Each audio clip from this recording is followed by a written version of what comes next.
이제 시작할게요.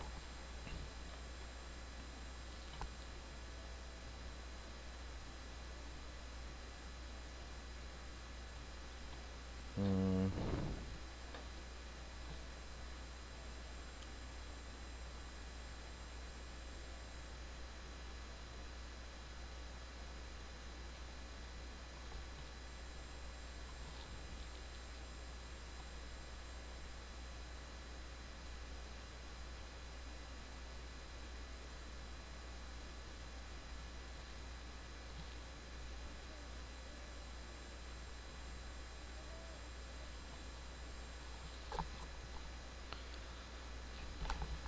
오늘은 이제 인터럽트 관련돼가지고 이제 설명을 드릴 건데, 저번 주에 이제 GPIO 관련돼가지고,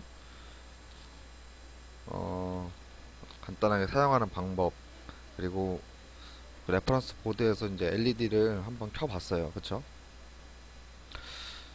어, 어떤 칩이든지 가장 먼저 이제 설명을 하는 부분이 이제 GPIO라는 부분인데, 이유는 어, 어떤 인터페이스를 사용하거나 아니면은 이제 어떤 부가적인 기능을 사용을 할 때, 특수 기능을 사용한다든지 그럴 때 이제 기본적으로 이제 물리적인 어떤 구조가 돼 있잖아요. 이제 그런 구조적인 면에서 결국은 어떤 IO라는 거를 우리가 사용을 해야 되는 건데, 그 IO가 하나의 핀당 하나의 기능을 하는 경우가 없다고 보시면 돼요. 이제 그래서 이제 우리가 흔히 말하는 이제 일반 범용 IO라고 해서 GPIO에 사용을 하면서 그 해당 특성 핀에 대한 특수 기능이 다 같이 달려 있는 거죠. 어, 예를 들어서 우리가 이제 일반적으로 데이터 시트를 보면은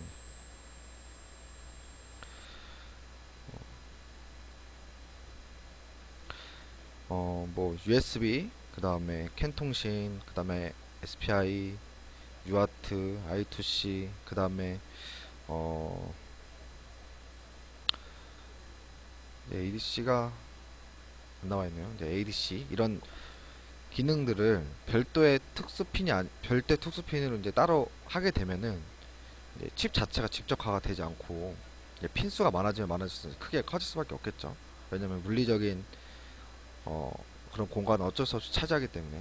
그래서 이제 범용 IO와 이런 인터페이스들을 이제 공용으로 사용할 수 있게끔 해놨어요. 그래서 결국은 어떤 특정 IO가 내가 이 기능을 일반 IO로 쓸 것인지 아니면은 외부에 달려있는 특정 기능을 쓸 것인지는 우리가 이제 선택을 해야 되는 입장이 되는 거예요. 뭐 GPIO A라는 포트에서 1번 핀에다가 뭐 LED를 달기 위해서 사용했는데, 뭐 예를 들어 UART 통신이라는 인터페이스를 사용하는데 GPIO A에 1번을 만약에 어떤 인터페이스가 달려 있다고 하면 이제 우리가 선택을 해야 되는 거죠. 뭐 LED를 킨다든지 아니면 UART 통신을 위한 포트를 사용할 것인지. 그렇기 때문에 가장 기본 베이스가 이제 GPIO가 되는 거예요. GPIO라는 거를 이제 설명 없이 이제 그 다음 다른 거를 설명을 드릴 수가 없는 이유가 그러한 이유 때문에 이제 항상 모든 강의, 뭐 책이든지 뭐 학교에서나 어떤 외부 강의 같은 거를 보면은 항상 먼저가 GPIO가 들어가게 돼 있습니다.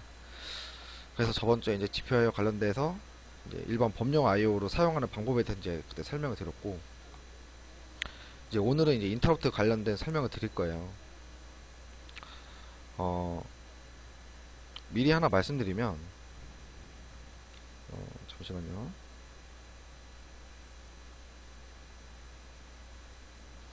메모장 하나 켜놓고, 어떤 프로젝트를 할 때 거의 필수적으로 쓰는 부분이라는 게 있어요. 그러니까 내가 쓰든 안 쓰든 선택권이라는 게 있는데, 선택이 필요 없이 거의 대부분이 들어가는, 그러니까 무조건 알아야 된다는 어떤 그런 특수한 기능들이 있는데, 1번이 이제 GPIO죠. 그 다음에 2번이 바로 인터럽트예요. 자, 3번은 타이머예요. 4번은 UART 통신. 그 다음에 뭐 하나 더 추가하면은 이제 ADC 통신, ADC 아날로그 디지털 컨버터 기능을 쓰고요. 그 다음에 네, 대부분 이 범위 내에서 거의 필수적으로 들어간다고 보시면 돼요. 뭐 어떤 프로젝트를 하든 이 내용을 안 쓰고 어떤 걸 동작을 시키기 어려운 부분이죠. 그래서 항상 기본적으로 어떤 칩을 선택을 하든지 아니면은 어떤 어 내가 어떤 거를 이제 응용을 할 때도 이 범위를 벗어나는 것뿐만 아니라 이제 내포한다고 이제 말씀드리고 싶은 거예요. 그러면 우리가 이제 일반적으로 GPI를 했고 이 인터럽트라는 거를 이제 오늘 할 건데, 예, 인터럽트 다음에 이제 타이머 카운터를 할 거예요. 타이머 카운터.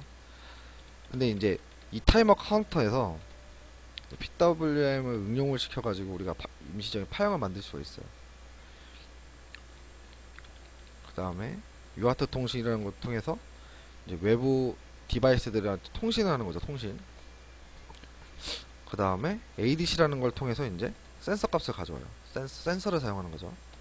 그 다음에 이제 추가적으로 쓰는 게 뭐 USB, 이더넷,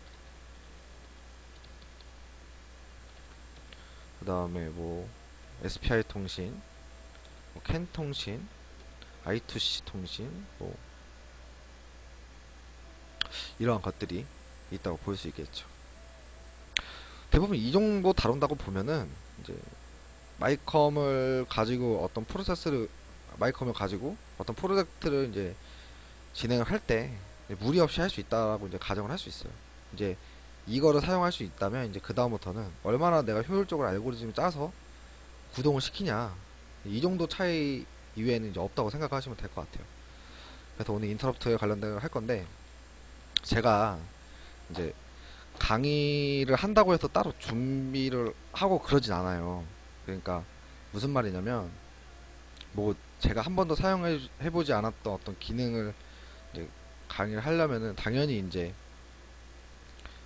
외부적인 공부를 따로 해서 그걸 이제 설명할 수 있게끔 할 텐데, 제가 주로적으로 사용하는 이런 부분들은 따로 강의를 준비를 하지 않아요. 왜 그러냐면 제가 이제 강의를 한다는 게 학생들을 대상으로 이렇게 기초적인 부분을 가르친다고 해도 학생들을 대상으로 가르치는 부분이 아니에요. 실제적으로 내가 만약 어떤 프로젝트를 진행을 하는 과정에서 이게 필요하면은 이 기능을 찾아가면서 이렇게 하는 방법, 아니 그리고 개발하면서 이제 막히는 부분들, 이제 그런 게 당연히 있을 수밖에 없겠죠. 왜냐면 사람이 프로젝트를 내가 만들었다고 해도 1개월 정도 냅두고요, 다시 보면요, 내가 어떻게 이렇게 짰을까라고 고민을 해요. 실제로 그만큼 이제 이 부분은 이제 암기적인 부분이 아니라 즉각적으로 찾아가면서 이렇게 적용하는 부분이 더 크다는 말씀을 이제 드리고 싶은 거예요. 그래서 이제 따로 공부를, 아니 공부가 아니고 이제 강의를 위해서 준비를 하지 않고 즉각적으로 이제 내가 만약에 진짜 인터럽트를 사용한다 라는 그런 생각을 가지고 이렇게 방송을 하는 건데, 하다 보면 이제 좀 말이 꼬일 수도 있고 제가 틀리는 부분이 있을 수가 있어요. 근데 그런 부분은 혹시라도 이제 알고 계시는 분들은 잡아주시면은 바로 정정을 해드릴 거고, 그리고 더군다나 더 중요한 거는 이제 보통 대부분의 사람들이 시작을 하는 거는 이제 AVI라는 이제 8비트 프로세서부터 시작을 해요. 그쵸? 8비트 프로세서부터 시작을 하는데 이유는 단 하나예요. 자, 8비트 프로세서는 우리나라에요, 한글로 된 번역본이 많아요. 번역본. 우리는 이제 대한민국 사람이기 때문에 한글로 보는 게 편하죠. 그쵸? 안 그래도 익숙하지 않은 용어들이 넘쳐나는 이 인베디드 시스템 분야에서 영어로 읽으려고 하면은 이제 죽어나는 거죠. 해석도 해야 되고 그 해석된 걸 가지고 또 이해도 해야 되는 부분이죠. 그쵸? 제가 제일 처음에 이제 이런 시스템을 접했을 때가 이제 정확하게 23살 때인데, 그때 제가 이제 AVR을 하면서 그 타이머라는 부분 있잖아요. 타이머. 이 부분을 이해하는데 한 달이 걸렸던 것 같아. 한 달. 한글로 된 번역을 봄에도 불구하고. 그쵸? 그러니까 그만큼 내용이 어렵다는 거예요. 그러니까 용어적으로 익숙하지 않기 때문에 이해를 할 수가 없는 거예요. 근데 제가 지금 하는 강의는 8비트가 아니고 32비트 프로세서예요. 그쵸? 프로세서. 32비트 프로세서. 우리나라뿐만 아니라 어느 나라든지 마찬가지로 32비트를 한다는 건요, 기본적으로 내가 공부하는 학습이라는 목적이 아니고 진짜 응용하는 어떤 개발 프로세서를 가지고 개발한다는 개념으로 저는 받아들이고 싶어요. 어느 회사든지 8비트만을 가지고 뭐 PIC나 AVR을 주로 이제 사용하겠지만 그런 걸 가지고 개발을 완료하는 회사들도 있고요. 애초부터 32비트만 사용하는 회사들도 있어요. 오히려 뭐 가격적인 측면이 뭐 중요하다고 하는데 실제적으로 32비트 프로세서나 8비트 프로세서나 뭐 칩셋이 엄청 커지거나 어떤 특정 기능이 있지 않는 이상은 기본적으로 가격이 거기서 거기입니다. 오히려 더 싼 경우도 있고 별 차이가 안 나요. 그러면 이 32비트 프로세서라는 게 왜 이제 개발자라는 측면에서 중요한 시작점이 되냐면 32비트를 하게 되면 보통 그 다음에 넘어가는 게 RTOS를 넘어갑니다. 리얼타임 OS죠. 오퍼레이팅 시스템인데 이 다음에 바로 뭐가 들어가냐면 이제 OS 진짜 순수 OS를 가지고 이제 포팅을 해요. 포팅. 그러니까 이제 이런 뒷부분을 하기 위해서 시작하는 그 시점이 32비트 프로세서가 되는 거예요. 근데 32비트 프로세서 지금 여기 들으신 분도 마찬가지고 앞으로 뭐 녹화 방송 들어보신 마찬가지겠지만 대부분 이렇게 강의를 들으러 오는 거는 딱 하나예요. 딱 하나. 한글로 된 게 없어요. 고 자료도 없어요. 그리고 영어 데이터 시트가 8비트 프로세서에 한 두세 배 돼요. 그러니까 양 자체가 이미 어마어마한 거예요. 그쵸? 그래서 이제 그런 거를 이제 좀 쉽게 이해할 수 있게 이제 듣기 위해서 이제 보통 이제 이렇게 듣는 건데 제가 미리 말씀드릴게요. 이런 데이터 시트라는 거를 익숙해지셔야 되고요. 영문을 해석하는 습관을 들이셔야 돼요. 제가 이렇게 이제 강의하기 전에 이렇게 잡다한 말을 하는 게 잡다한 말이라고 생각을 하지 마시고 기본적으로 앞에서 다시 말씀드렸다시피 32비트 한다는 거는 결국은 내가 언젠가는 RTOS를 돌려가지고 이제 하나의 프로젝트를 만들 것이고 그 다음에 운영체제도 한번 올려볼 것이 이런 목적을 갖고 시작하시는 분들이라고 생각을 하거든요. 그럼 결국 32비트 프로세서뿐만 아니라 앞으로 그 다음 단계를 넘어갈 때마다 이제 느끼시겠지만 한글로 된 게 하나도 없어요. 전부 다 영문이에요. 뭐 번역본도 있긴 한데 번역본으로 이해하기에는 매우 힘들어요.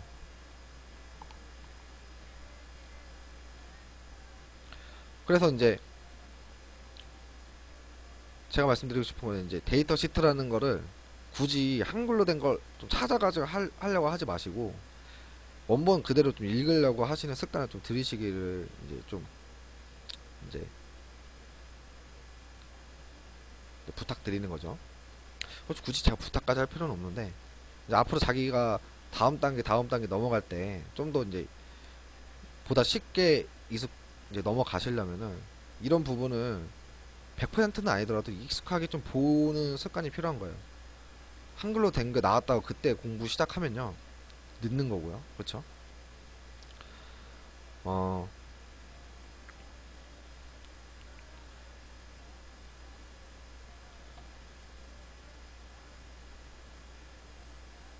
그래서 이제 제가 잡다한 말은 이제 그만하고 강의 시작할게요. 인터럽트 부분을 넘어가기 전에 인터럽트라는 부분은 인터페이스로 따로 이렇게 외부적으로 나와 있는 부분이 없어요. 실제로 이 매뉴얼에도 봐도 뭐 설명이 어디 부분가 있을 텐데 있네요. 그쵸? 인터럽트 부분은 그냥 단순하게 인터럽트 이벤트 컨트롤러라고 써 있어요. 그래서 인터럽트가 이제 어떤 식으로 설정이 되고 몇 개의 인터럽트가 돼 있고 그 다음에 어떻게 사용하는지에 대한 내용들이 나와 있고요. 뭐 클락은 어떤 걸 쓰면 된다라고 이렇게 나와 있어요. 이거를 어차피 그거에 대한 설명은 몇 줄 안 돼요. 그쵸? 매뉴얼 자체에서도 이거 해석하는데 내가 1시간이 걸리든 2시간이 걸리든 결국은 그 날에 끝나는 거잖아요. 구글 번역기를 돌려도 해석은 되겠지만 실제로 완벽한 해석은 되지 않아요.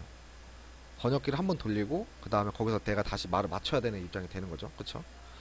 그래서 인터럽트라는 거는 뭐 AVR을 미리 접하신 분도 계실 거고 애초부터 암 프로세서를 접하시는 분도 계실 거고 이제 어떤 기준을 할지는 모르겠지만 이제 비교를 하는 비교 대상이 필요하잖아요. 그쵸? 먼저 AVR이라는 거를 이제 많이 사람들이 많이 사용하니까 비교를 드리면은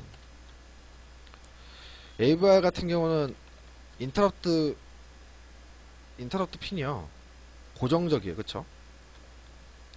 만약에 어떤 뭐 예를 들어서 아트메가 128이라는 핀에 뭐 어디에 달렸나요? 이게 F에 달렸나요? 아니면은 뭐 B에 달렸나요? 뭐 포트 B의 0번째에서 뭐 6번째까지 해서 인터럽트 0에서 6번까지 달려있다 라고 정의가 돼 있어요. 그쵸? 그러니까 인터럽트는 오로지 포트 B에 대한 0번에서 6번 포트를 쓰는 거예요. 내가 만약 인터럽트 1번을 쓰면은 GPIO B번에 대한 0번을 쓸 수가 없는 거예요. 그럼 문제가 뭐냐면 내가 어떤 설계를 했을 때 이 만약 인터럽트라는 기능을 쓰면 이 포트 자체는 이제 배제하고 이제 설계를 해야 되는 입장이죠. 그쵸? 근데 이제 암코어에서부터 이제 또 달라진 점이 있어요. 이게 뭐냐면 GPIO라는 게 만약 A부터 F까지 있다고 하면은 여기에서 내가 임의적으로 인터럽트를 마음대로 포트를 지정을 할 수 있어요. 채널을 지정할 수 있죠. 그쵸? 인터럽트 채널을 지정할 수 있어요. A부터 F까지. 단 무엇이 있냐면 인터럽트가 총 16개인가 있을 거예요. 기본적인 인터럽트가 이 16개에 대한 게 0번부터 15번까지 있겠죠. 그쵸? 이게 내가 예를 들어서 GPIO A에 대한 0번째 비트 인터럽트를 쓰고 GPIO B에 1번째를 쓰고 GPIO C에 두 번째 비트 인터럽트 두 번째 걸 쓰고 이렇게 써도 상관이 없다는 거예요. 대신에 GPIO A의 0번의 인터럽트 0번을 선택을 했는데 GPIO B의 0번을 선택을 하지 못하는 거예요. 즉 무슨 말이냐면 인터럽트라는 내부적인 인터페이스가 고정이 돼 있어요. 뭐 16개라고 가정을 하면 이 16개가 번호가 정해져 있는 거예요. 0번부터 15번까지. 이 0번부터 15번은 절대 번호만 변하지 않으면은 포트를 내가 마음대로 쓸 수 있다는 거예요. 참 좋은 구조죠. 그쵸? 이렇게 되면 좋은 게 뭐겠어요? 내가 정말 중요한 뭐 회로 설계, 뭐 ADC 같은 경우는 패턴 회로 길이나 뭐 통신 같은 것도 마찬가지고 좀 이제 회로적으로 꼬이지 않게 하는 게 되게 중요해요. 그리고 이제 제가 이거를 왜 강조하냐면 이런 인터페이스들을 앞으로 이따 데이터 시트 보여주면 알겠지만 강조하는 이유가 뭐냐면 어 앞으로 지금 이제 배우시는 분들이 가지셔야 될 마인드예요. 이전까지 지금 여기 계시는 분이 나이대가 어느 정도인지 모르겠는데 혹시 40대 있나요? 40대? 혹시 40대 있으시나요? 40대는 없구나. 30대는 계세요? 30대? 30대도 안 계시나? 다 20대예요? 다 젊은이네. 어, 이거 10초 뒤에 해도. 아, 그 하드웨어라는 플랫폼을 과거에는요. 어, 하드웨어를 먼저 개발을 하고요. 그 다음에 이게 어떤 제품에 들어갈 거 아니에요. 그쵸? 어떤 제품에 들어가는 게 그 다음에 이제 기구를 만들어요. 기구, 구조. 그러니까 이게 외형으로 빠져나오든지 내형으로 잡혀 있든지 뭐든지 상관이 없단 말이에요. 근데 요즘은요 이렇게 안 해요. 저희도 이렇게 안 하는데 기구 외관이 먼저 나와요. 요즘 개발이 이렇게 돼요. 그 다음에 어 기구 외관이 나오면 그 안에다가 이제 하드웨어를 맞춰요. 그러면 생각을 해보세요. 예를 들어서 제가 그림판 하나 가지고 설명을 드릴게요.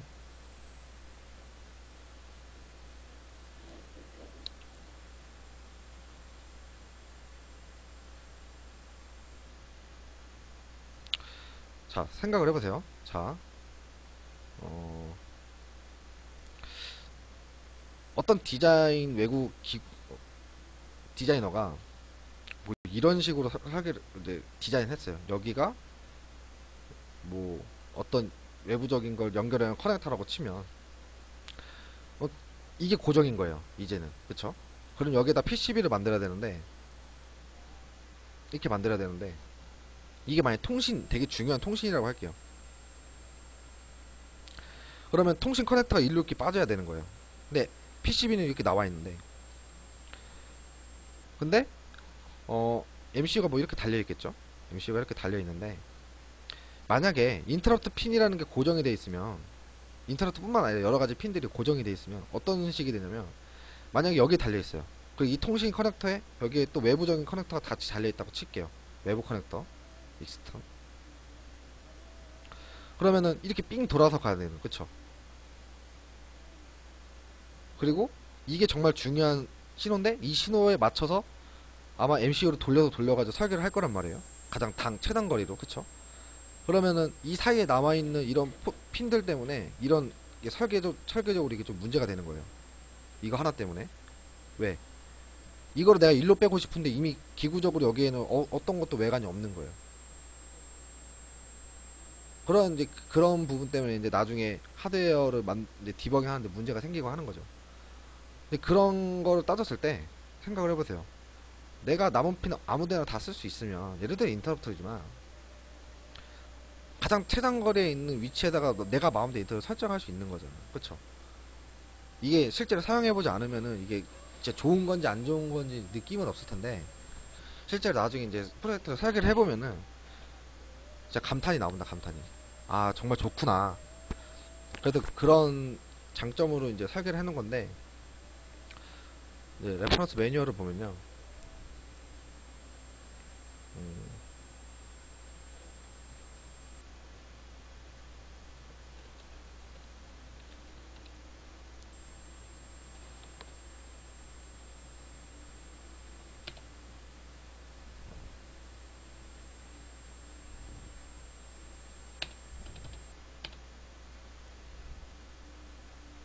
자, 여기가 이제 매뉴얼이거든요.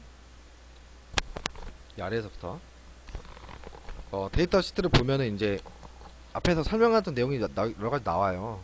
이제 인터럽트 이벤트가 20개 구성이 되어 있어요. 그쵸?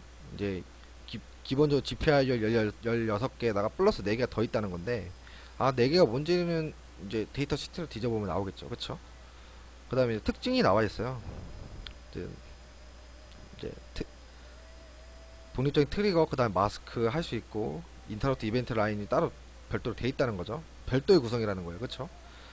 그 다음에 인터럽트 라인에 각각의 이제 상태를 할 수 있는 그 정의가 돼 있고 일반적으로 20개까지 총 사용할 수 있다는 거죠. 소프트웨어적으로. 그 다음에 클락은 APv2라는 걸 알아와 있을 거예요.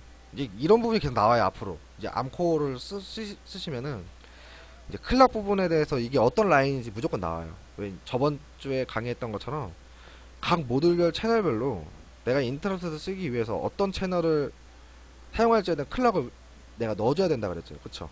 무조건 전체적으로 전부 다 들어가는 게 아니고 예, 이유는 저전력 소비에 대한 이제 그런 것 때문에 설계적으로 이제 모듈화 시켜 놓은 거예요. 블락 다이어그램을 보면은 어 이렇게 이제 블락 다이어그램 돼 있어요. 그쵸? 이제 클락 라인이 이렇게 들어와서요. 그쵸? 클락 라인이 들어와 가지고 이벤트를 이게 이제 인풋 라인이죠. 이제 GPIO 핀이 되는 거예요. 이쪽 라인이. 그쵸? 그래서 어떤 이벤트가 뭐 하이 또는 로우라는 어떤 이제 엣지 신호가 들어온다. 엣지 신호라는 건 이제 하강 엣지, 상승 엣지가 있을 거 아니에요. 그쵸? 엣지 신호가 들어오면은 여기에서 최종적으로 넘어가는 거죠. 그리고 이제 MVIC라는 건 이제 벡터 인터럽트 테이블이라고 해가지고 나중에 이제 핸들러를 사용할 때 이제 MVIC라는 걸 이제 많이 익숙하게 보실 거예요. 이따가 이제 펌웨어 하면서 이제 설명을 드릴 건데, 이제 블락 다이어그램을 이제 해석하는 방법에 대해서 간단하게 설명을 드리면, 자, 에드지 디텍트 사이클이라는 게 있어요. 자, 엣지를 계속적으로 검색을 해요. 그쵸? 대신에 뭘 검색을 하냐면, 자, 펠링 트리거, 그 다음에 라이징 트리거라는 어떤 모듈이 있네요. 그쵸? 근데 이 인풋 라인이 들어왔을 때 내가 펠링이라는 거를 읽을 수 있고요. 그쵸? 셀렉션 레이터니까. 그 다음에 라이징이라는 걸 읽을 수 있어요. 근데 하나의 모듈 안에 이 두 개가 같이 동시에 들어오고 있잖아요. 이게 무슨 말이겠어요? 우리가 이제 암시를 하는 거예요. 데이터 시트 자세하게 읽으면 나오겠지만, 펠링 엣지, 라이징 엣지를 둘 다 동시에 읽을 수 있다는 거예요. 그쵸? 모듈, 결국 여기서 이제 이 라인에서 입력하는 거를 들어오는데, 두 개를 동시에 체크를 하잖아요. 그쵸? 그리고 별도로 내가 얘를 온 하거나, 얘를 오프 하거나, 또는 얘 온, 얘 오프 하면은, 둘 중에 하나를 체크해서 보내주겠죠. 그 모듈이 이 모듈인 거예요. 그럼 총 세 가지 모듈이 되겠네요. 그쵸? 상승 엣지, 그러니까 라이징 엣지나, 아니면 펠링 엣지나, 아니면 상승 라이징 엣지 둘 다 한 번에 체크를 할 수 있는 모듈이 돼 있는 거예요. 입력단에서. 그 다음에 그게 이제 어떤 게이트라는 걸 들어가네요. 그쵸? 오화 게이트라는 라인에 들어가가지고, 이거 이 표시는 버스예요. 그러니까 19개가 동시에 연결돼 있다는 거예요. 그래서 소프트웨어 인터럽트 이벤트라는 레지스터가 있네요. 자, 생각을 해보세요. 우리가 이제 제가 예전에 그 아이디 강의 설명할 때요, 환경 설정할 때 필수적으로 공부해야 되는 그 부분을 말씀드렸죠. 디지털 회로, 그쵸? 논리 회로, 전자 회로, 그 다음에 C 언어, 뭐 대충 이렇게 말씀드렸을 거예요. 디지털 회로 게이트를 볼 줄 모르면 이제 이게 해석이 안 되는 거예요. 어떻게 동작을 하는지. 자, 오화 게이트는 뭐예요? 둘 중에 하나가 1이 들어오면은 하이 신호가 나가는 거죠. 그렇죠? 논리적 신호가 그렇죠. 그러면 보세요. 인터럽트, 자, 외부라는 신호에서 예를 들어서 하강 엣지 또는 상승 엣지라는 게 여기 내부에 처리해서 어떤 신호를 줬다고 칠게요. 그럼 이 소프트웨어 인터럽트 이벤트 레이터라는 게 0이든 1이든 이 신호에 맞춰서 어떤 특정 신호가 나가겠죠. 하지만 이 소프트웨어 인터럽트 이벤트 레지스터라는 게 이 외부에 여기에 있는 이제 그 신호가 없어도 이 소프트웨어 인터럽트 레지스터를 내가 예를 들어 하이를 줘버리면 인터럽트가 터져버리는 거예요. 그렇죠? 이해가 되시나요?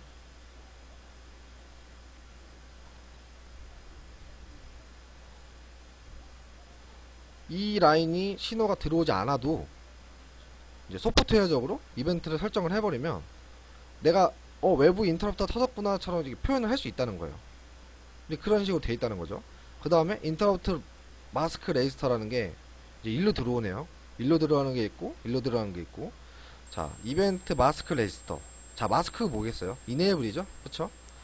이네이블, 내가 해당 인터럽트가 이네이블 시켜 놓으면은 이 신호를 가지고 해서 이제 펄스 제너레이터로 발송해서 보내준다는 거예요. 이게 어디로 갈지는 모르는 거예요. 이 블락 다이어그램 자체에서는. 왜냐면 우리는 데이터 시트를 해석하지도 않았고 그냥 블락 다이어그램 가지고 예측만 하는 거잖아요. 그렇죠? 어떻게 동작을 하는지. 그럼 이 이벤트 신호를 가지고 두 가지를 할 수가 있는 거예요. 자, 인터럽트 마스크 레지스터라는 게 있고 이벤트 마스크라는 게 두 가지가 있는 거예요. 그쵸? 자, 이벤트라는 거는 뭐냐면 말 그대로 순간적으로 훅 튀어나오는 거예요. 인터럽트라는 건 뭐냐면요, 핸들러를 말하는 겁니다. 이거 구분하셔야 돼요. 앞으로 타이머라는 것도 할 때도 마찬가지고 이제 다른 유아트 통신이나 기타적으로 이제 인터럽트라는 거를 많이 쓸 텐데 이제 핸들러라고 많이 할게요. 이제 IRQ라고도 말을 하죠. 그쵸? 그런 인터럽트가 터졌을 때 동작하는 어떤 특정 함수를 구성하는 구간이고, 이 위에는, 아래는 그냥 이벤트라는 어떤 특정 비트의 어떤 신호만 주는 구간이라는 거예요. 그냥 선택을 할 수 있는 거죠. 내가 인터럽트 마스크를 하면은 이벤트가 터지는 거고, 그냥 이벤트 마스크를 하면은 그냥 이벤트만 터지는 거예요. 그래서 여기는 그냥 말 그대로 이벤트 터지면은 펄서 제너레이터라는 걸 신호로 주는 거고, 인터럽트라는 거는 그 논리적으로 둘 다 1일 때죠. 그쵸? 인터럽터 허가가 되고 신호가 들어올 때, 자, 펜딩 리퀘스트 레지스터라는 게 이제 신호가 들어가게 되죠. 펜딩 비트. 모르겠어요. 나 인터럽트 들어왔다. 그러니까 너 IRQ 또는 핸들러 함수 동작시켜도 된다라는 어떤 이제 플래그 비트라는 거겠죠. 그쵸? 이건 지금 저도 예상해서 말씀드리는 거예요.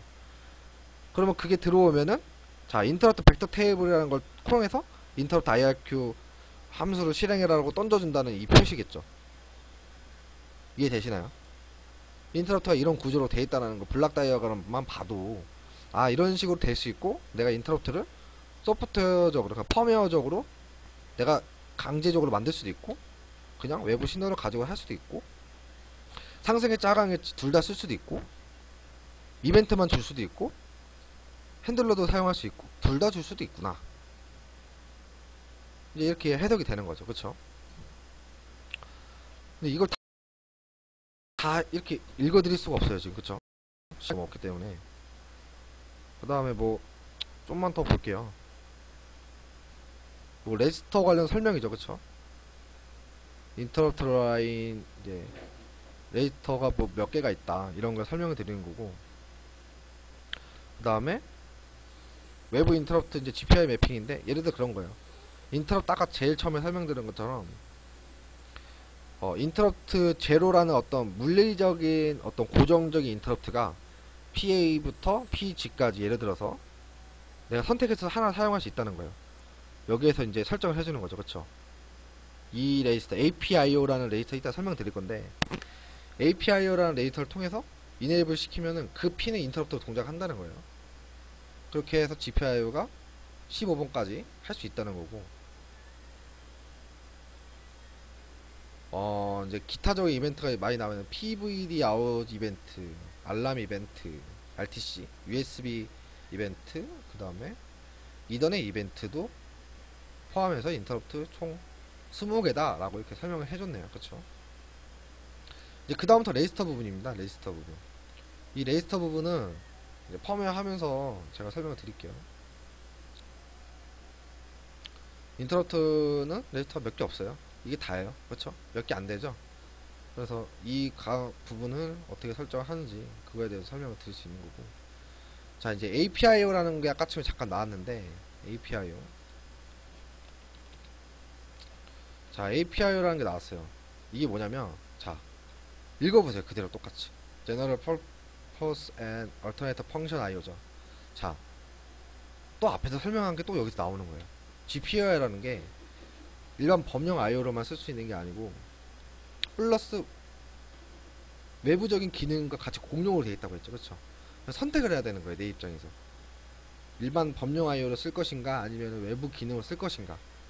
그러면 내가 만약 외부 기능을 썼을 때 그 핀이 일반 GPIO로 쓰는 게 아니고 다른 걸로 쓸 수 있게 설정해 주라는 그 레지스터가 APIO라는 거예요. 말 그대로 그 뜻 그대로. 그쵸? 그래서 모드가 이렇게 있는 거예요. 인풋 모드, 뭐 플로팅, 풀업, 풀다운, 아날로그 모드, 오픈 드레인, 푸시 풀, 뭐 얼터네이터 펑션, 푸시 풀, 오픈 드레인, 뭐 이렇게 모드가 있는데, GPIO 펑션 모드가 여기서 이제 내가 사용하고자 하는 모드에 맞춰서 사용하는 거죠. 그러니까 GPIO가 이런 식으로 되어 있는 거죠. 그쵸? 이제 IO가 있으면 내부적으로 풀업, 풀다운이 달려 있어요. 그쵸? 아, 그냥 이건 보호 다이오드군요. 보호 다이오드. 그 다음 내부에 보면은 이제 풀업 또는 풀다운을 달 수 있게 스위칭 형식이 되어 있고, 이건 내가 선택하는 거예요. 그쵸? 그래서 이제 아날로그 인풋이면 일로 넘어가고, 얼터네이트 펑션은 이 TT의 트리거, 스미트 트리거를 통해 가지고 넘어가는 거고, 그다음 아웃풋을 사용할 때는 이 아웃풋 가져가지고, 자, 이제 풀업을 풀업을 달 건지 이런 걸 뭐 설정도 해줘서 보내주는 거죠. 그쵸? 간단하게 봐도 이것도 마찬가지고요. 그래서 뭐 법률 법조로 해서 JTAG 관련돼 가지고 핀 정보가 좀 나와 있는데 이거 나중에 필요하면 제가 따로 말씀드릴게요. 그래서 이제 AP라는 게 뭔지, 얼터넷 펑션이라는 게 뭔지에 대한 설명이 이렇게 간단하게 나와 있어요. 이 정도는 굳이 그냥 번역기 돌리지 마시고 단어 하나 찾으시면서 이제 해석하는 습관이 중요해요. 몇 줄 안 되잖아요, 그렇죠? 내용이 뭐 엄청나게 많은 것도 아니고 어차피 지금 강의 시작한 지 이제 2주 차째인데 지금부터 따라 해도 천천히 할 수 있으니까 천천히 따라가시면 될 것 같고, 그래서 뭐 이런 거를 이제 좀 보시면 될 것 같아요. 쭉쭉쭉. 그래서 이런 게 있다라는 거 보시면 되고, 이제 이거를 봐야 되는 이유가 이제 이런 거예요. 자, 설명이 나와 있어요. 자, 유아트 통신 RX 핀이 만약에 외부 인터페이스 기능을 쓰면은 너는 인플로팅을 쓰거나 인풋 풀업을 달아라. 둘 중 하나를 쓰라는 거예요. 그쵸? 디플렉스 시그널 동기 모드를 사용할 때는 이거 사용하지 않는데요. 그쵸? 일반 그냥 목적으로 IO를 써도 상관없다는 거고, 그 다음에 이제 CTC 모드를 써가지고 할 때는 이걸 어떤 모드를 써라. 이렇게 설명 자세하게 나와 있어요. 그러니까 자세히 보면은 안 나와 있는 내용이 없는 거예요. 정말 데이터 시트가 되는 거죠, 정말로. 자, SPI 통신 쓸 때 이렇게 그 IO를 이렇게 설정을 하라고 다 나와 있는 거죠. 이 지난주에 강의를 보신 분은 알겠지만 GPIO 설정 핀에 이런 내용이 다 나와 있어요. 그쵸? 푸시풀 설정할 것인가 이거 선택할 수 있게끔 구조체로 구성이 돼 있었잖아요. 그러면 내가 지금 인터럽트라는 거 쓰잖아요. 그쵸? 그 인터럽트 부분 한번 볼까요? ADC 이거는 이제 메모리죠. 메모리 부분이고, 여기 있네요. 인터럽트는 인풋 플러팅, 인풋 풀업, 풀다운 다 써도 된대요. 그러니까 내가 이걸 쓰든 이걸 쓰든 이걸 쓰든 상관이 없다는 거예요. 다만 회로적으로 내가 인풋 풀업을 달지 풀다운을 달지는 판단을 해봐야 되는 거예요. 그렇죠? 인풋 플로팅 하게 되면 외부에 풀업 푸시풀을 무조건 달아야 되는 거예요. 그렇죠? 외부에다가 풀업 저항을 달아서 받을 수 있게끔 해놔야지 이 플로팅이라는 게 맞아 떨어지는 거지. 풀업을 달아놓고 스위칭을 해도 상관은 없겠죠. 그쵸?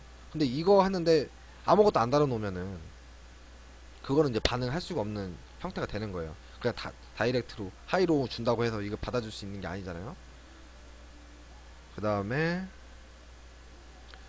이제 레지스터인데 이거 GPIO 레지스터네요. 아까 저번 주에 봤던 이제 APIO 부분이 같이 나와 있는 거예요. 그래서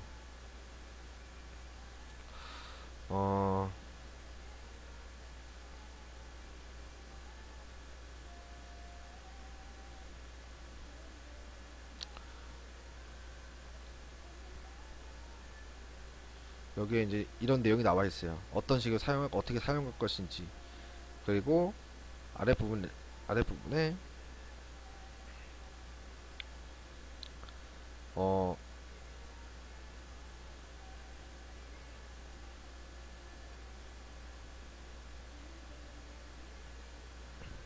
내용이 되게 기네요. 그쵸?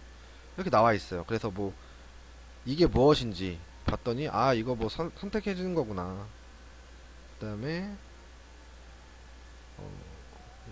이런 레지스터 이제 ADC 관련된 거죠. 그쵸? 뭐 이거 쓸 필요 없겠죠. 내가 쓰는 게 아니니까. 이거는 뭐 타이머, 그 다음에 리맵 시킬 때, 그 다음에 이것도 리맵 시킬 때 쓰는 거예요. 자, 여기서 하나 말씀드릴게요. 우리가 진짜 좋은 거예요. 진짜 좋은 기능인데 우리 핀맵을 보면요. 자, 디폴트 그 리맵이라는 게 있어요. 그쵸? 이거 혹시 아시는 분 있으세요? 이거 혹시 좀 공부해 보시는데 이게 뭔지 좀 알아보신 분이 있으세요? 이거 나 좀 공부해봤다. 근데 이게 도대체 뭔 뜻인지 고민해 보신 적 있나요? 이거 아무도 없나요? 이게 뭐냐면요. 리맵이라는 건 뭐냐면 내가 만약에 PBO라는 게 ADC 이제 8번 채널, 그 다음에 타이머 3채널이라는 게 고정인데 리맵을 해버리면 타이머 1에 대한 채널 2의 레벨로 쓸 수 있다는 거예요. 그러니까 뭐냐면 인터페이스 기능들도 내가 만약에 그 위치에 다른 걸 쓰지 못하면 다른 기능으로 할 수 있게끔 리맵을 해놓은 거예요. 정말 좋죠. 예를 들어서 어 리맵이 되어 있는 게 유아트 통신 1이 되어 있네요. 그쵸? 내가 유아트 1 통신이 기본적으로 어디에 되어 있냐면 여기 있네요. 자, 포트 A에 대한 10번, 11번이 되어 있는데 내가 이거를 일반 IO로만 써야 돼요. 부득이하게 그 위치가 그래. 그래서 이걸 쓰든지 거기다 삥삥 돌려서 쓰든지 내가 선택을 해야 되는데 이거를 옮길 수 있는 거예요. 이렇게. 정말 좋죠. 그쵸? 근데 리맵이라는 게 두 가지 측면이 있어요. 이게 그러니까 이게 여기에 보면 메모라는 게 있는데 이거 읽어보면 되는데요. 방금 제가 말씀드린 그런 설명의 리맵이라는 게 있고 아예 변해버린 리맵이 있어요. 근데 그런 거는 나중에 문제될 수 있으니까 그 에라타 시트에 보면요. 제가 처음에 강의 들을 때 설명드린 에라타 시트라는 걸 다운받으라고 했죠. 에라타 시트를 보면 그런 게 있어요. 이게 디폴트 값이 안 되고 오히려 리맵이 되는 경우가 있어요. 그러니까 UART1이라는 게 있어요. 근데 이게 정상 맵은 PA인데 포트 A인데 리맵하면 PB가 바뀌었죠.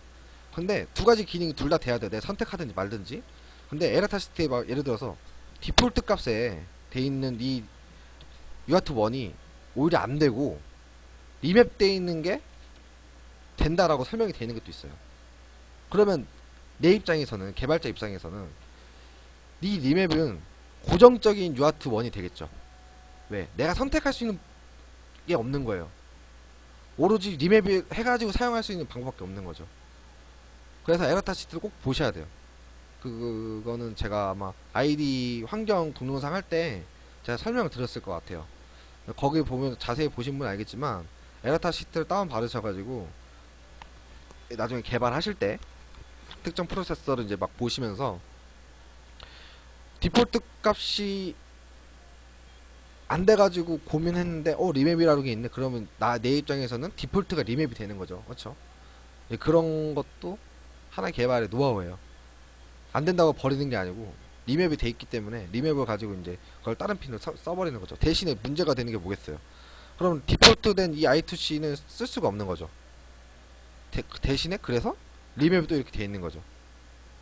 내가 만약에 그렇게 에라타 시트에 만약 UART1이라는 게 디폴트 되어 있는 UART1을 쓰지 못한다라고 가정하면 나는 리맵 되어 있는 UART1을 써야 되고 결국 I2C라는 거 쓰고 싶으면 이 리맵 되어 있는 포트 이거밖에 쓸 수 없는 거는 똑같은 거예요. 아 이거 RxTX가 다르네요. 한번 찾아볼까요? 찾아보면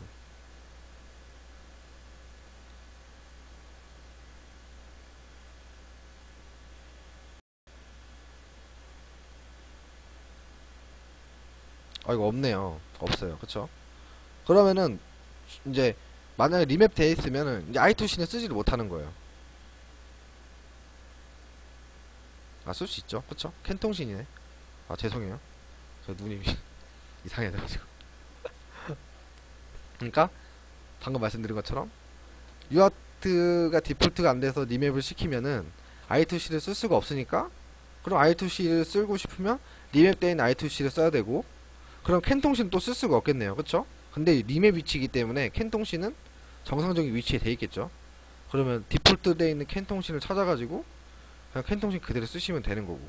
근데 만약에 캔통신도 디폴트 된 거로 다른 걸로 무조건 써야 돼요. 예를 들어서. 그럼 그것도 리맵을 써야 되는데 리맵 이제 겹치잖아요. 그럼 그때 선택을 하셔야 되는 거예요. 아니면 칩을 바꾸시든지. 뭐 그런 설명이에요. 그래서 이제 그런 내용이 이제 APIO라는 데이터 안에 담아져 있다라는 걸 설명드리려고 말씀드린 거고 이제 펌단을 할 거예요. 펌단을 하기 전에 1차 녹화를 마치고 한 5분 정도 쉬고 바로 들어갈게요.